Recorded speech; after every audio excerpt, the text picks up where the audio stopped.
Hello everyone, welcome back to the Day Trading for Beginners Guide. This is going to be part 6, the technicals. So in this mini series, it's designed for people who are entering the market and especially beginners, people who've got questions and they would love to get answers on some of the basics that goes into day trading. And if you've ever been curious about entering the market, this is a great channel for you to learn all about the different aspects of trading. If you put in the research and start to learn about the aspects of trading before you dive into it, it can give you a thorough understanding of what's important and what you're going to get yourself into. So let's get into it. This is going to be part 6, the technicals. We're going to go over time frames, candlestick analysis, support and resistances, RSI, MACD, Fibonacci retracement, Fibonacci extension, and a little bit of Elliott wave theory as well. So this mini series is designed for beginners. So we're not going to get into the detailed topics and the detailed structures of what we're talking about now. If you're extremely interested in learning more about the details, I highly recommend for you to sign up in my masterclass trading course that gets you the full 29 hours of videos, over 54 lessons. You also get a lifetime access to my Discord private trading group called the Day Traders Club, where we go over live trades together. We do a morning market scan to try and give them the best possible information from my own personal experience. So sign up below. So let's go over the technicals and the tools that I use for trading. Keep in mind that there's a vast amount of different technical indicators that you can be using, and these ones just happen to be the ones that I use. And the way that I started using them is I started on Philakone. And on Philakone, they had RSI, moving averages, and MACD defaulted on their screen. So after seeing Philakone with that, I just started to learn more about what they were, and I started to really like them. And these are some of the more popular indicators that people use. You can use whatever you prefer. These just happen to be the ones that I started to specialize in. And over 7-8 years, I can definitely give you a lot of tips and tricks throughout my videos. So welcome to my channel. If you're new here, make sure you're hitting that notification and the subscribe button. This way I can provide you with the top quality technical analysis and content for day trading that can really improve your game. So let's get right into it. Let's talk about time frames first of all. The most common question, which will be, what is the best time frame to use? The way time frames work is you can customize, depending on your trading view plan, which time frame you want to look at. So depending on the time frame that you have, you're able to customize what you see here. I have my time frames listed all the way from 1 minute, 2 minute, 3 minute, 4 minute, 15 minute, 90 minute, 2 hours, 5 hours, etc., all the way up to the days. Okay, so time frames is a way for you to see exactly what's going on in a specific period of time. So if you have a very high time frame, think of it as standing very, very, very far away and observing something with a big picture. Whereas if you use a smaller time frame, you're able to see more of the details as you zoom in. So it really depends on the type of trader that you are as well. If you're an investor, you're most likely going to look at a much, much longer and higher period of time. What happens in the 5 minute or the 15 minute or the 1 hour or the 4 hour, investors that hold for months to years, it doesn't really concern them. Whereas if you're a day trader, you want to focus on a smaller time frame because the goal of a day trader is to capitalize on the volatility for that specific day. So you don't care too much what's going to happen next week or next month or even the daily chart or sometimes even the 4-hour chart. A day trader will focus specifically on the smaller time frames. So the time frames that I personally use the most when it comes to day trading is going to be depending on the volatility. If there's immense amount of volatility, I'm going to use 15 seconds or 30 seconds or a minute. But on my other screens that I have above here, okay, they're going to be set on the 1 minute and the 5 minute always.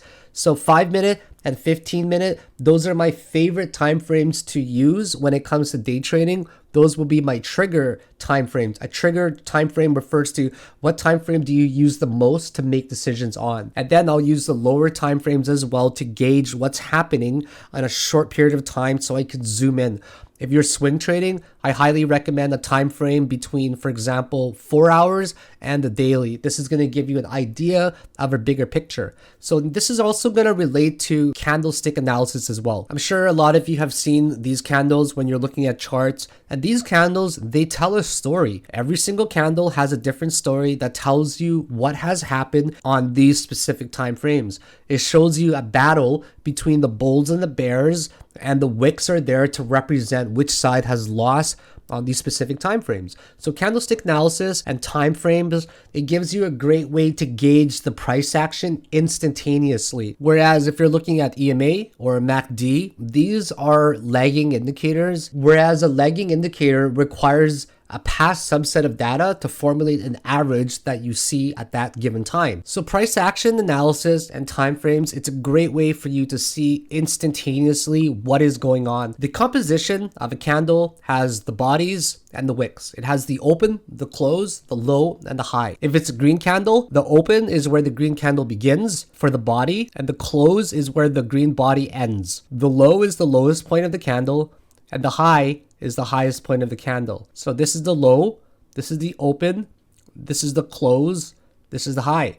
And what it means is when the candle opens, if it opens right there, it refers to what happened. The wicks refer to what happened in between the open and the close of the candle.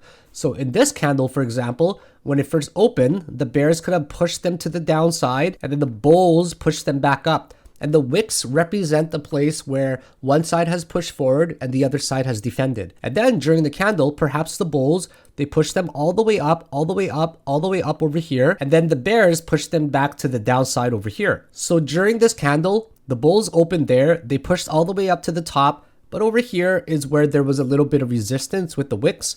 And over here, there was resistance as well going to the upside. Whereas if it was a red candle, it's reversed. It's reversed in terms of the open and the close. So the open would be over here now, and then the close would be over here. So during this candle, perhaps we opened there, the bulls tried to push to the upside, but the bears rejected them. And then throughout the rest of the candle, bears pushed them to the downside for the rest of the candle. And the bears pushed them down even more perhaps, and then the bulls defended. That's why it shows a wick. So this shows a story for each candle that we see. There are some very bullish candles, such as ones with a small body. Let's say you're at the end of an uptrend or the bottom of a downtrend. When you see certain candles, they're going to be more powerful than other candles. So just as an example, let's just say that the price was moving really low to the downside. And then let's just say that there's now a big wick just like this. This is called the dragonfly doji, where there's a really long wick to the downside and small body. This implies that the bulls have won clearly, and there's a possible reversal coming up.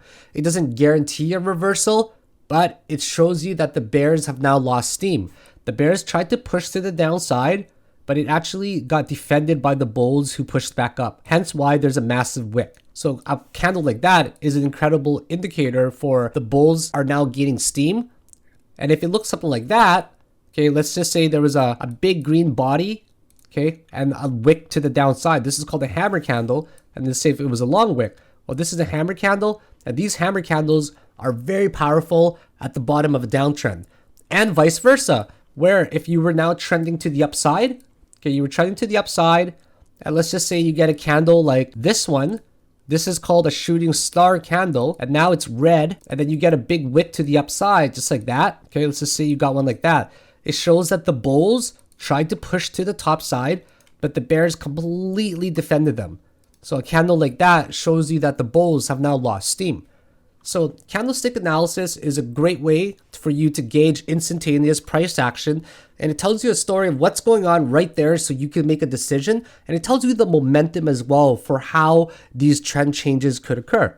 So let's move on. I wanted to give you guys a very basic introduction to what candlestick analysis and time frames are. So when you're looking at candlestick analysis, just to summarize, on a higher time frame, right?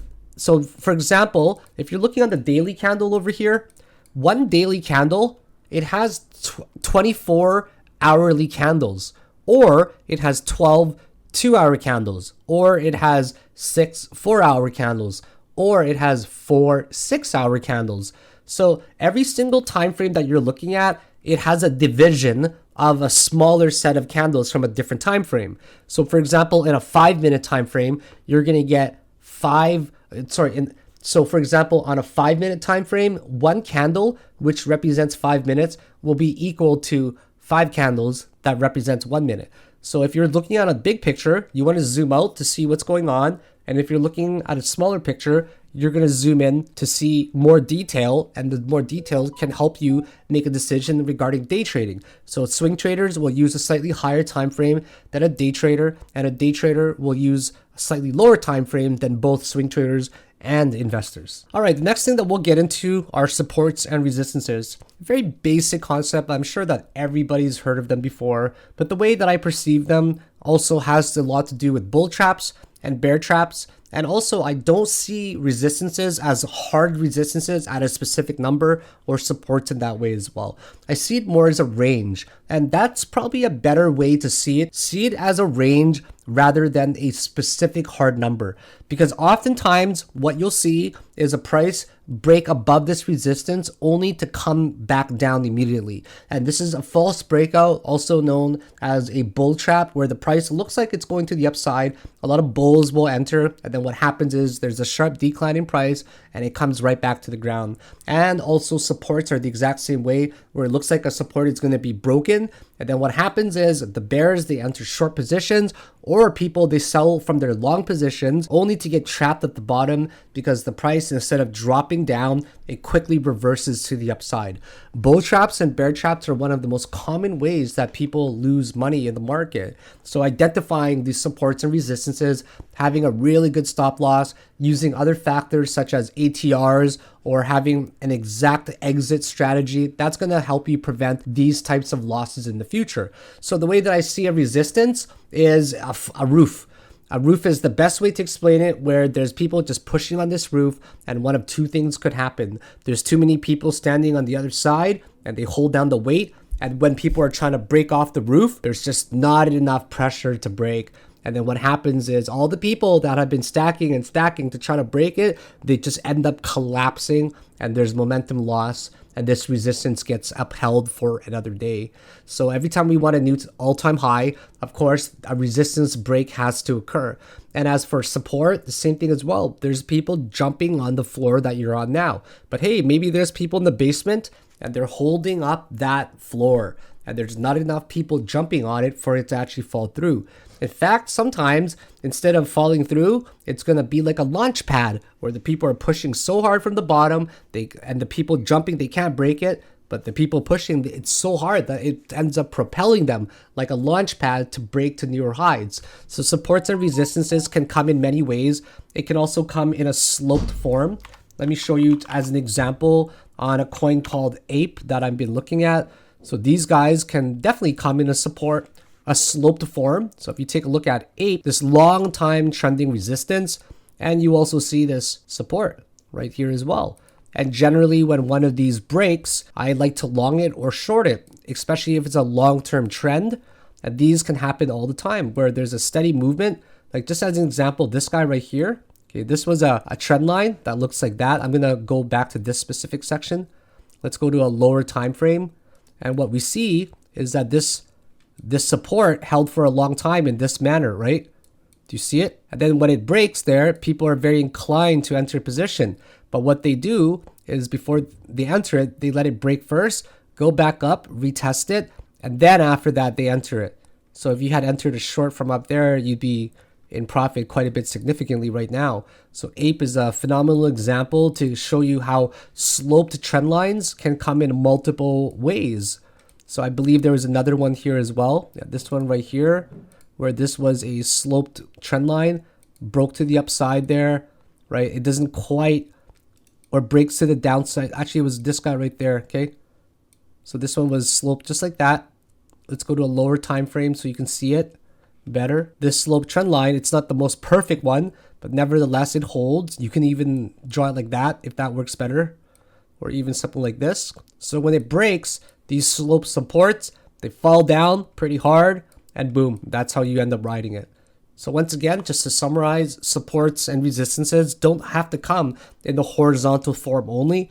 They come also in a sloped format, and that's one of my favorite ways to enter a position for going into a long or a short. When it's sloping and coming down, I love to enter the breakout as it's going upwards. Another one of my favorite indicators to use is the relative strength index, the RSI. And this gauges the strength in the market by taking a sample of the past as well. So this one here, for example, takes 14 bars. It's not the moving average though, but it uses the last 14 bars to compile the current strength that it's at right now. Some people use the moving average for RSI, but I don't bother using that. So the way that it's gauged is if it's below 30, that's considered being oversold. If it's above 70, it's considered being overbought. Generally speaking, when it's below 30 or above 70, referring to oversold or overbought, it means that it could have the potential to reverse.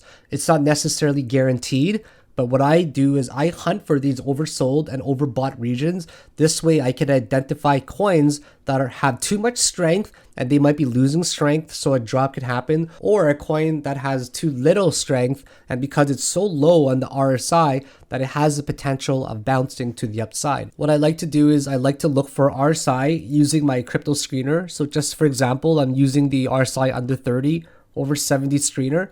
And here I look on specific time frames. For example, this is under 30 and over 70 RSI on the 4-hour chart here. I see that it's going to list me every single coin with an RSI under 30 and above 70. This way, once I see them, I see, for example, Ape is at 81 RSI on the 4-hour time frame. So I click on it, I go to it, I see that on the 4-hour time frame, it's overbought right now. And because it's overbought, it signals to me, hey, is something going on with Ape right now? Should I be paying attention to it? It's overbought, so that means one of two things can happen. It can continue into heavily overbought regions and keep going higher, or there's a chance for reversal because it's at an extremely high point already. Hence why I've got Ape on my watch list right now, and it's one of the coins where I'm debating because of the high RSI, because of the resistance that I showed you here. I'm debating whether I should enter a short position or wait for a breakout to the upside. Whenever a coin reaches very high RSI zones, it doesn't guarantee, once again, that it could reverse on you. Just like vice versa if it's low. If it's at 10 RSI, it can go even lower, keep in mind. Especially in the bear market where we've seen coins drop a tremendous amount before. Let me just give you an idea of a coin that just continued to drop and drop for a long period of time. And that coin would be, for example, Sol. Okay, Sol got to roughly 14 RSI on the 12-hour time frame. That was really low. DYDX got really low as well. So these guys don't have to reverse, but you generally want to look for a coin that has a low RSI because the chances of them reversing, in my opinion, depending on the coin, is higher than not. So for example, here, you see that the RSI on DYDX was around 23 and then it reversed and then it ended up making an 18% gain. In an extreme bull market, for example, last year, you're going to see the RSI at extremely high ranges. You'll see RSI reach up to 78 or even higher. For example, on the weekly chart here, you'll see RSI back in 2020 or 2021. This is January here. This ended up reaching 94. That was super high RSI. Sometimes, even though the price is higher, it doesn't mean that the RSI will be higher. So we use RSI as a gauge of strength. And generally speaking, what you want to look for is bullishly or bearishly diverging RSI. And what that refers to briefly is how sometimes you'll see price points with a different high or a different low. So in this case, what you'll see is this is a higher price than that one. But if you look on the RSI, you'll see that despite the higher price, this has a lower RSI. So this refers to a higher high in price, but a lower high in RSI. And what this means is it's losing strength and it's bearishly diverging. Whenever we find combinations like this, where you get a higher price, but a lower RSI, when it's bearishly diverging, it could mean that the price is ready to reverse. And the same goes for the other side, where if you have, I'm just going to draw it here since I don't want to find an example, where you have a lower price. Okay, so you got a lower price right there, but the RSI all of a sudden, okay, now this was low, now RSI all of a sudden was higher. You have a higher low on the RSI, and then you have a lower low in the price. What this generally means is there could be a reversal to the upside. So this is how I use RSI in the most basic way. So let's move on to moving averages, exponential moving averages. I forgot to talk about that in the intro, but let's get into it now so you all can know some of the indicators that has helped me tremendously over the years. A moving average is a line on the chart that gauges the average prices after a specific set of bars. So there's different moving averages that I use. I use the 20, the 50, and the 200. Okay, so you're going to see all these here. Let's go to lower time frame. So the white line that you see on my chart now, I'm going to make it thicker so you can all see it, is the 20 moving average. So what this one's doing is it's taking the previous 20 bars and giving you the average price. And what the yellow one does, it's taking the last 50 bars and giving me the average price. And then what the blue one does, it takes the average of the past 200 bars and it gives you the average price. So depending on the downtrend or the uptrend, these can act as a resistance or as a support. So let me just give you an example of 2017's bull market. I'll go to Bitfinex here, and it can act as a resistance or support. And in 2017, we see that the moving average 55, it ends up acting as a very, very strong support. So you can see here, for example, on the 2-day chart, it never fell below the 2-day moving average. Okay, you can see the moving average on all time frames. You can see it on the 5-minute, on the daily as well. So on the daily, if it was a 20 moving average, you'd be looking at the past 20 days. Whereas if it was on a hourly chart and you're looking at the 20 EMA, you would be looking at the past 20 hours. So shorter time frame or bigger time frame depending on the volatility. If you're looking at the 2-day chart, for example, you'll see that it's using the 20 EMA as a support, and it never broke down below there since the bull market began, and then it did something like 500%, and then it finally broke down below it. So that could have been a signal for you to take your profit because it broke a trend. But just because you see the 20 moving average here on a 2-day, right, you might be able to see the 50 moving average support as well, but on a different time frame. Let's take a look if we can spot one. Let's say we went to the 8-hour. So once again, because you see the 20 moving average on a specific time frame, you might actually see the 55 moving average on a different time frame. So we see that the 50 EMA didn't quite support there exactly where we wanted. Let's go to a lower time frame and see what happens. All right, so if you go to a 4-hour time frame, you'll see that the 50 moving average supports it very nicely. It hits it once here, bounces, hits it once here, and then it bounces. So think of the EMA as an elastic band. The further away it moves away from the EMA, the more it is likely to snap back to it. It never wants to hover too far away or too far under it, okay? So if you have an EMA like the 55 and it's moving really far above it, it means that it's moving in such a parabolic way when it expands to the upside. If it moves really far to the downside, what that means is it's moving violently and in a volatile way to the downside. That can also give you an idea of how volatile the market is and if you should consider shorting or longing. Nothing is going to stay extremely bullish and very far away from these EMAs for a long period of time. Eventually, it's always going to cross back one way or another. So you can use EMA as a resistance and as a guide for current trends. If it's trending above a specific EMA for a long period of time, we can say that it is bullish up until that time frame. So let's move on to MACD and talk about how I use that. So the MACD is one of my favorite indicators as well.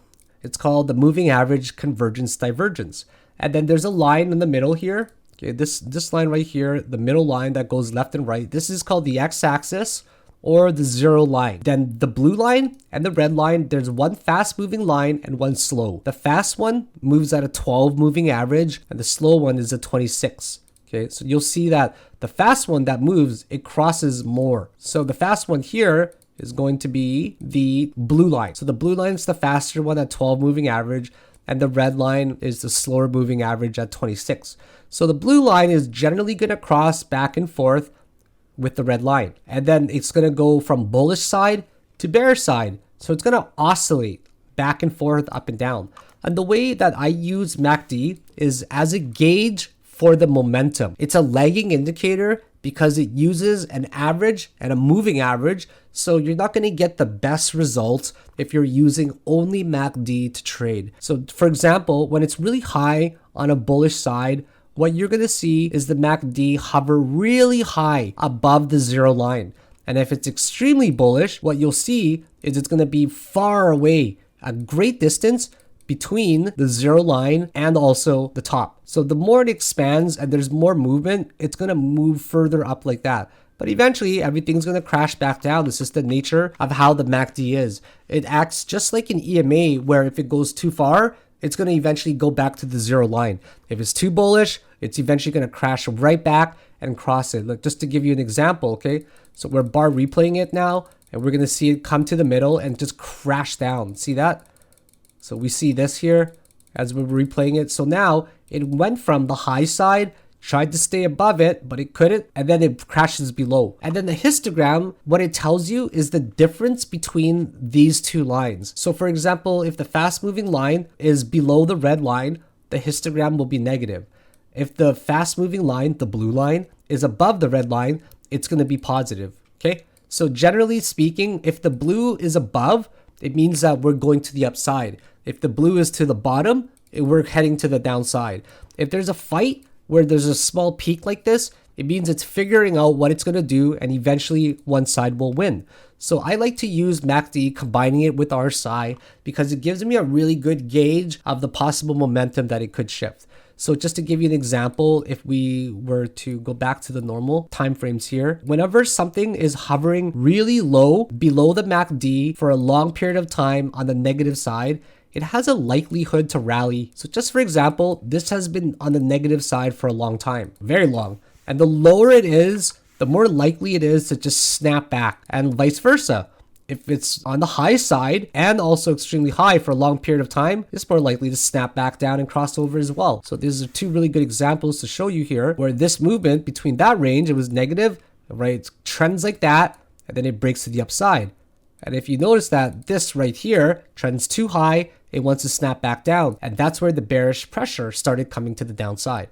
So in the simplest way, that's how I use MACD. If you're very curious about how to use this in a very advanced way, make sure you guys are signing up for my course. I have one of the best 29-hour courses out there. You also get a chance to join my private Discord trading group. The masterclass trading course has been reviewed by over 4,000 people, and it's received a 4.8 star. And it's also very affordable. If you're gonna invest in the stock market, you may as well invest in yourself first. I've had so many people that come up to me and say, I wish I'd bought your course first before trading with real money. Because if you think about going into the market with absolutely no experience, you're going to get slaughtered like a sheep without any experience by guys like me that have 8 years of experience and play with a lot more money than most people do. So you want to make sure you're well equipped and very well informed before you go into the market. So definitely consider picking up my masterclass trading course, where I go over all of these topics in really high detail, and I'll be there to answer all the questions that you have anytime you DM me. So the next thing that we're going to go over is Fibonacci extensions and also retracements. I don't use Fibonacci extension nearly as much anymore, but I'll give you guys a brief introduction to it. So the Fibonacci retracement, it uses the Fibonacci series of numbers to form a ratio. And these ratios are seen everywhere in the universe. It's like the golden ratio. The golden ratio is a beautiful ratio, the 61.8. And it's seen everywhere in the universe, from the way our bodies are shaped and proportional, to the ways our face is proportional, to the way a flower petal is formed, to the way sand is shaped, to the way our genes are coiled in our DNA, to the way the galaxies are actually spiraled in the universe. It's a crazy ratio that's found everywhere, and it's also found in the stock market as well. And you want to be interested whenever it reaches a golden ratio, in bull markets especially. So the Fibonacci retracement tool is used from the left side here, and you click on this top one right there. So the way you use it is, if it's a rally upwards, you begin at where it began and you end it where it ends. That's how you always take it. You take it from the left to right side, no matter what. So for example, the left side here is where it began and the right side is where it ended. If you're going from up to down, same thing. You take it from the left side, right, which is where it started, to where it begins. That's the best way to remember it. You take it from where it begins to where it ends, not the other way around. Some people draw it from where it ends, which is starting from here, and then they go backwards. Some people take it from up here, where it ends, to where it begins, and they draw it backwards. So don't draw it like that. Draw it from where it begins to where it ends, okay? So just as an example, the way we use it is we click on the tool, click on where it begins, and go to where it goes upwards. So using the ratio of the Fibonacci sequence, it gives you like a ratio of, for example, the ones I use, 23.6, 38.2, 50%, 61.8%, 78.6%. And as it falls lower, this is an area you generally want to be interested in. So for example, here, it almost got to the golden ratio, okay? I'm going to show you guys a really good example of when it bounced exactly at the golden ratio, starting there, going upwards there. What we see is that it got to exactly the golden ratio and it ended up bouncing tremendously, okay? It ended up bouncing about 62% at that golden ratio zone. So now if we take a look at, for example, the other way, we go from the top here, okay, the top to the bottom, we see that this one here got to about 0.5, okay, 0.5, and then it ended up going to the upside. So another way to look at it is check this one out, okay? From the top here to the bottom, this one got exactly to the golden ratio, and then it continued its way down. So the golden ratio is a very, very powerful ratio that I highly recommend to be curious about. Doesn't mean it's going to bounce at that specific ratio, but it does mean it should pique your interest a little bit. So let's move on to Fibonacci extensions, okay? So Fibonacci extensions, it refers to when a wave has formed, okay? And it's going to try to anticipate what the next wave could possibly be. So you take this tool, trend-based fib extension, you click on where it begins, where it ends, and then the next wave where it ends, okay? So generally you want to take it when it has a breakout already. So when it breaks out above the previous high, you want to take it. And a very common extension after waves 1 and 2 form is it goes to the 1618. So we'll go into Elliott wave theory in brief detail. Elliott wave theory states that wave 3 is often longer and the largest impulse. It's often longer than wave 1 and the largest impulse wave. So because of this, generally speaking, there's a very high likelihood of targeting 1618. That would be the best possible case to target in a bull market whenever it happens. And also the same goes to the downside, where if wave 1 occurs and then 2 occurs, wave 3 is about to break here, we say where could wave 3 end up hitting? You take it from the top to where it ends to back to where it retraced, and we could say that in an extremely bear market, we could actually end up getting all the way down to 1618. I personally don't use fib extensions as much right now anymore because we're in more of a bearish market. And in more of a bearish market, I don't use it to predict bearish trends. I use it mainly for only bull markets. So let's get into Elliott wave theory, one of my favorite topics to use. So Elliott wave theory was invented maybe 100 years ago by Ralph Nelson Elliott. This was invented in 1938. So some of the principles still apply strongly today, whereas other ones, I don't follow them too much. But one of the main principles that I follow is that the market, it ebbs and it flows in a 5-wave fractal in an impulse wave. And then within each one of these 5 waves, it can actually be broken down even more into 5 waves like this. Just like that. Just like that. And there's 5 in each one as well. Just like that, just like that, just like that. And then you can make 5 in here as well. Okay, so and within each one of these smaller waves, I can actually draw another small wave. So notice how I drew 5 small waves, some waves 1, 3, and 5. All right, I can actually make this one entire subwave as well. So on the bigger picture, perhaps this is going to make a 2. And then this will make a 3. And 4 to 5. And then after all 5 of those are drawn, I can draw into a 1. So there are different degrees of waves and fractals that you can find. And the reason I use this is because it gives me a gauge of how these fractals are forming. And if all 5 are in already, that I would be expecting a correction. And then if there's only, for example, waves 1 and 2 that have formed in a bull market, like 1 and 2, well, I would probably be looking for a 3rd wave somewhere that I can long. Or if there's only a 4 that I count in a bull market, well, there's definitely a 5 coming. And then once there's a 5, that's already finished, that I know that it's going to be countered with a different correction. It could be an ABC.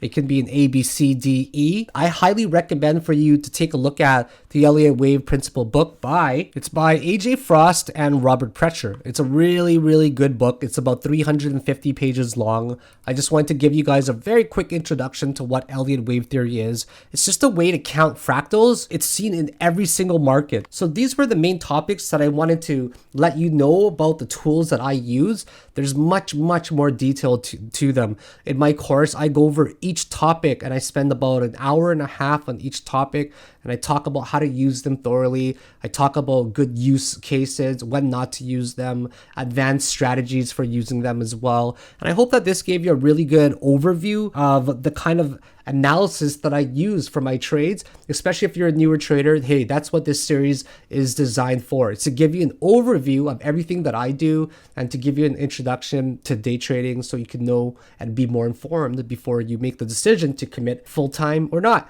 So thank you very much for joining me for part 6, which were the technicals. If you're interested in learning more, absolutely go to daytradersclub.net and sign up for the course there, where you'll also get a lifetime subscription to the Day Traders Club private Discord group. I hope to see a lot of my students, and more importantly, I hope that you've taken something away from this part 6 mini-series, Day Trading for Beginners video. I'll see you for part 7. Bye now.